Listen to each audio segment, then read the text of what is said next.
बहुत आई गई यादें मगर इस बार तुम ही आना। मजा नहीं आ रहा है। लोग ये कह रहे बस तू ही नजर आए,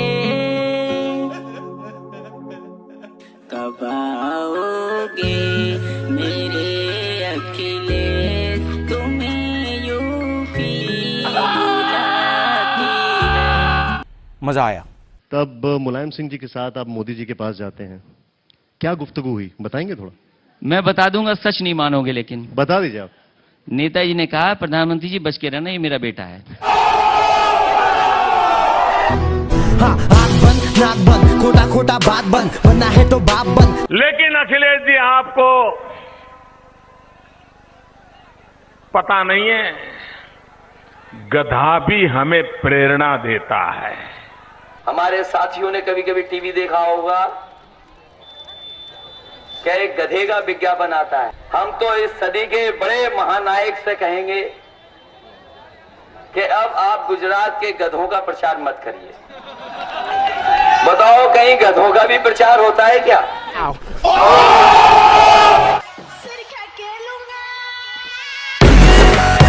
How has the demonetization impacted your party's election budget? I think this is a very good question. मेरे लिए भी ये सबसे अच्छा सवाल है। क्यों? क्योंकि जब पैसा नहीं होगा तो सबको साइकिल पे चलना पड़ेगा। सोचो, कांग्रेस पार्टी साइकिल चलाए, बीजेपी साइकिल चलाए और बहुजन समाज पार्टी भी साइकिल चलाए, तो प्रचार तो हमारा होगा साइकिल का। अरे अलते में भलते में राफे कवाली, सब शाने खड़े ले कोई नहीं देता। जेब में था चिल्लर, साथ वाले किल्लर, काम करे कांड वाले, लाइव बेड़ा थ्रिलर। इमोशनल भी हुए थे, ऐसा देखिए दिखता था, क्योंकि चीजें ऐसी हुई थी, चीजें ऐसी बाहर आई थी पब्लिक के अंदर, जिसके बाद ऐसा लग रहा था कि यादव परिवार बिखर सा गया। देखिए, ये आपका कार्यक्रम है राइजिंग उत्तर प्रदेश। एक मिनट, ये कार्यक्रम राइजिंग सन का नहीं है, ये राइजिंग उत्तर प्रदेश का कार्यक्रम है, ये राइजिंग सन का कार्यक्रम नहीं है। पर जब पर समाजवादी पार्टी के लिए जब तक आप नहीं, समाजवादी पार्टी के लिए जब तक आप राइज नहीं करेंगे। मैं ये कह रहा हूँ, ये कार्यक्रम राइजिंग उत्तर प्रदेश है, ये राइजिंग सन का कार्यक्रम नहीं है। तो मैं आपसे मैं आपकी बात कह रहा हूँ, मैं आपकी ही बात कह रहा हूँ, तो आप नहीं समझ पाए। मैं आपकी बात पूरी तरह से समझ गया। हाँ, ये राइजिंग सन का कार्यक्रम नहीं है जो मेरे चाचा नेताजी सबका पूछ रहे हो। रास्ते में किसी को मैं आने नहीं देता, मेरी सोच है सुलझेली में समझाने नहीं देता।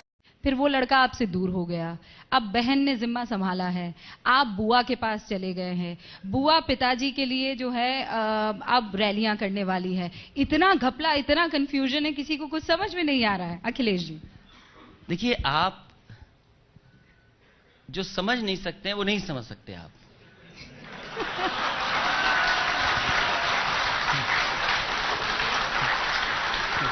उस समझने के लिए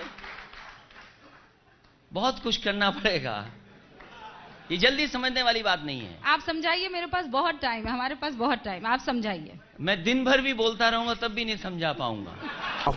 अरे कहना क्या चाहते हो? और पिछड़ों को, दलितों को और मुसलमान भाइयों को कुछ नहीं समझते ये लोग। क्या समझते हैं ये लोग? हमें तो एयरपोर्ट पे लोग भेज दिया, रोक लिया हमें। एक मामूली से 2 अधिकारी आकर के कहते हैं आप नहीं चढ़ सकते हवाई जहाज पे। मैं जानना चाहता हूं क्यों रोका था उन्होंने। मुख्यमंत्री बताएं क्यों रोका था। उन्हें लगता था कि शायद नौजवानों के बीच में न जाने कौन सी बात कह देंगे हम। एयरपोर्ट पे नहीं चढ़ने दिया, वो तो हमने कानून माना इसलिए नहीं एयरपोर्ट पे चढ़े हवाई जहाज पे, वरना 2 अधिकारी क्या रोकते हमें। वो 2 अधिकारी यहाँ कांड होता पहले और बकचोदी बाद में, मामा और थाना तो चच्चा के हाथ में। अलीगढ़ में हमारे कार्यकर्ताओं पे खाना खिलाने पे FIR है, तो आप गिरफ्तार क्यों नहीं करते हैं आप? मैं उम्मीद कर रहा हूँ कि ये कार्यक्रम देख रहे होंगे यूपी सरकार के लोग, करिए गिरफ्तार। वो करेंगे फैसला, आपकी बात को सुनेंगे, क्या करना है क्या नहीं करना है। पर मैं आपसे ये जानना चाह रहा हूँ अखिलेश जी, आप भी आगे बात को आगे बढ़ाता हूँ। आप भी क्या सरकार के एजेंट हो गए? अरे बाप रे, ये तो धोती खोल रहा है। ये बाबा मुख्यमंत्री जी हमारे घर पे भेजा इन्होंने और कहा कि हम उसमें से टूटी निकाल ले गए। याद है कि नहीं याद है? हमने भी उनसे कह दिया है कि हमारे समाजवादी लोग और जनता से हम अपील करेंगे हमें मौका दें और जिस तरीके से आपने अधिकारियों को भेजा था, समय आएगा वही लोग जाएंगे और तब तक आपका घर ढूंढते रहेंगे जब तक वहां पर कोई चिलम न मिल जाए। यही नहीं, अभी और सुनिए। तपस्या की और तपस्या करके जब प्रभु प्रकट हो गए तो उन्होंने कहा कि हम ये कुछ मांगना चाहते हैं। तो प्रभु ने कहा कि मांगना तो चाहते हो, ठीक है मैं दूंगा, लेकिन याद रखना जो तुम मांगोगे उसका डबल हम देंगे आपके पड़ोसी को। तो उसने सोचा क्या मांगूं? तो उसने मांगा कि भाई मेरी एक आंख फूट जाए। ये बताओ नोटबंदी से कौन सा लाभ हो गया? ये बताइए कि जो झूले लगे थे 15 दिन बाद झूले टूट गए और अखबार वालों ने उसकी तस्वीर छापी। तो मैंने अधिकारियों को बुलाया, मैंने कहा तुम समझते नहीं हो हिंदुस्तान को, हमारे भारत को नहीं समझते तुम। यहाँ बच्चों के साथ पापा भी झूले पे बैठते हैं। Are you comedy me? तो यदि आप 15 या 20 फ्लाईओवर बनवा देते सड़कों के ऊपर, जिससे कि वाहनों की रफ्तार लगातार बिना रुके निकलती रहती, तो क्या वो ज्यादा अच्छा नहीं था जनहित में? आपको ट्रैफिक की चिंता है? आपको एक काम करना चाहिए, आज ही साइकिल खरीद लो, एक निकल जाइए साइकिल ट्रैक पर, कोई जाम में नहीं फंसोगे आप। और कहीं जाम लगे तो ऊपर उठा लेना साइकिल, निकल जाना वहां से। वाह क्या सीन है। जो गौ रक्षक और जो हिंदू वाहिनी के लोग हैं इन्हें दिल्ली में जाना चाहिए, और बीजेपी के लोगों ने भी ऐसी शादी की, उन पर भी हमला करना चाहिए। क्यों नहीं कर रहे हमला उन पर? भाई पैसा हो तो क्या कुछ नहीं हो सकता। आपके पास है कोई कॉमन रणनीति? आप तो एक परिवार हैं। देखिए बिल्कुल रणनीति नहीं बताएंगे आपको। गजब बेइज्जती है। तो बोला क्या क्यों समाजवादी क्यों? ये बोले समाजवादी लोग, बोले हमारे पुणे के समाजवादी जो लोग हैं वो स्टेशन में पब्लिक के सामने ऑटो रिक्शा में नहीं बैठते हैं, दूर जाके गुपचुप बैठ जाते हैं। ऐसा क्यों?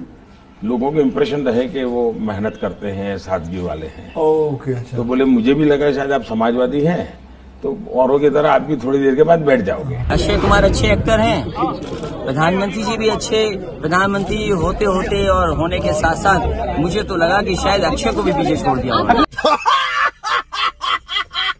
If you like the video, do like, share and subscribe to Billy Talks. Thanks for watching.